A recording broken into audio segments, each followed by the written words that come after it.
नमस्कार मित्रांनो, तू ही रे माझा मितवा या मालिकेत उद्याच्या भागात असं दाखवलं आहे की घरात आता देवी बसणार असते तेव्हा अंजली ही त्या दोघांनाही तिच्या रूममध्ये त्यांना बोलवून घेते। तेव्हा अंजली त्यांना म्हणते की हे सगळे राजे शिर्केंचे दागिने आहेत आणि हे दागिने तू घालून देवीची पूजा करायची। असं बोलल्यानंतर ईश्वरी म्हणते ओके ताई मी करते।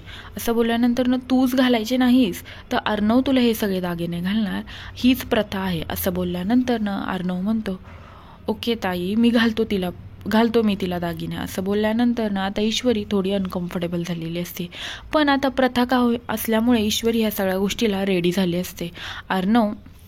अर्णवला उलट जास्त आनंद झालेला असतो, कारण की हे सगळ्या प्रथा म्हणजे त्याची बायको म्हणजेच ईश्वरीला भेटत असतात। अर्णव सगळे दागिने तिला घालतो आणि तिच्याकडे एकसारखा बघत असतो, पण ईश्वरीला खूपच राग आलेला असतो, कारण की ईश्वरीला हे काहीही आवडत नसतं। पण एक प्रथा म्हणून ईश्वरी हे सगळं पार करत असते। तेव्हा अर्णव म्हणतो ईश्वरी हा हक्क फक्त तुझाच आहे। असं बोलल्यानंतर ईश्वरी म्हणते मला हा हक्क नको आहे, पण नाईलाजास्तव मी ह्या सगळ्या गोष्टी करत आहे, मी हे लग्नच मानत नाही।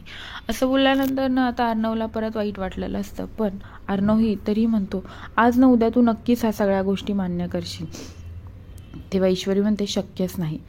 आता काय होईल पुढे जाऊन, खरंच ईश्वरी आणि अर्णव या दोघांच्या नात्यांमध्ये खरंच चांगले दिवस येतील का? ईश्वरीला अर्णवनी असं सगळं का केलं हे सगळं कळेल का? जेव्हा कळेल तेव्हा ईश्वरीला काय वाटेल हे पाहण्यासाठी विसरू नका तू ही रे माझा मितवा आणि आजच आपल्या चॅनलला सबस्क्राईब करा। धन्यवाद।